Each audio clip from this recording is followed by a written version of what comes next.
चलिए अब बिना वक्त गवाए बात करते हैं उस पत्ते की जिसे शिवलिंग पर चढ़ाने से आपके घर में नेगेटिव एनर्जी दूर हो जाएगी, पितरों की कृपा मिलेगी और लंबी बीमारी से भी छुटकारा मिलेगा। बताएं पंडित जी, क्योंकि घर में अगर पॉजिटिविटी रहे तो मुझे लगता है कि हर कष्ट ऐसे ही दूर हो जाते हैं। देखिए, जो लोग लंबी बीमारी से पीड़ित हैं उनको रोग में आराम पाने के लिए शिवलिंग पर नीम का पत्ता जरूर अर्पित करना चाहिए। अब देखिए, नीम का एक महात्म तो है कि शिवलिंग पर अर्पित कर रहे हैं। इसका दूसरा प्रयोग, जब गांव में बच्चे पैदा होते थे तो जो प्रसूति महिला होती थी, जिसको बच्चा होता था, वो जिस घर में रहती थी उसको कहते थे प्रसूति कक्ष। उसके गेट के दोनों तरफ नीम के पत्ते टांग दिए जाते थे, नीम की टहनियाँ टांग दी जाती थी। मान्यता लोगों की ये थी कि इससे प्रसूति के ऊपर किसी प्रकार का कोई बुरा इफेक्ट नहीं पड़ेगा और हर तरह के संक्रमण से जच्चा बच्चा को ये नीम का पत्ता बचाएगा।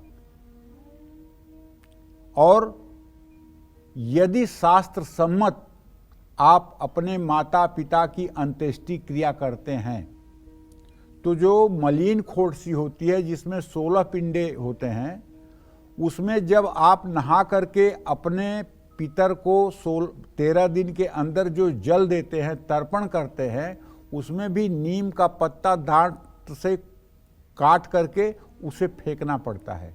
मतलब नीम का पत्ता हमारे सुख में भी काम है, दुख में भी काम है। इसीलिए अगर नीम का पत्ता भगवान शिव को अर्पित किया जाए तो निश्चित रूप से गंभीर बीमारी से भी राहत मिल जाएगी। कुंडली में शनि, राहु, केतु या मंगल का ग्रह दोष है तो नीम के पत्ते का उपाय निश्चित रूप से लाभकारी होगा। घर के बाहर दक्षिण या उत्तर पश्चिम दिशा में नीम का पेड़ लगाने से शनि दोष दूर होता है और पितरों की भी कृपा प्राप्त होती है।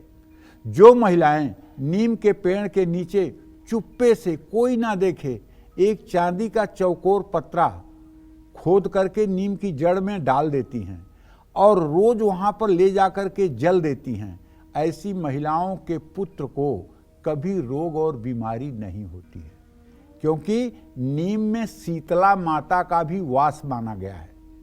ऐसी महिलाओं के बच्चे कभी हर्पीज, चेचक जैसी बीमारियों से प्रभावित नहीं होते हैं और ऐसी महिला का घर में सर्वोपरि सम्मान रहता है। लेकिन ये चांदी का पत्रा चुपचाप डालना चाहिए और नित्य उस पर जल भी गिराते रहना चाहिए नीम के पेड़ पर, तो निश्चित रूप से इससे आपका सौभाग्य बढ़ेगा। शहरों में अगर संभव नहीं है तो गांव में तो ये संभव है और गांव की महिलाओं को तो ये पुण्य जरूर करना चाहिए। नीम की दातून करने के भी कई ग्रहों से जुड़े कई लाभ मिलते हैं। घर में नकारात्मक ऊर्जा प्रवेश नहीं करती है और मंगलवार के दिन नीम के पेड़ में जल अर्पित करके चमेली के तेल का दीपक जलाने से अमंगल नहीं होता है। जिस व्यक्ति का जन्म उत्तरा भाद्रपद नक्षत्र में होता है या जिन लोगों की राशि कुंभ या मकर है, उनको नीम का पेड़ जरूर लगाना चाहिए। जय मां विंध्यवासिनी।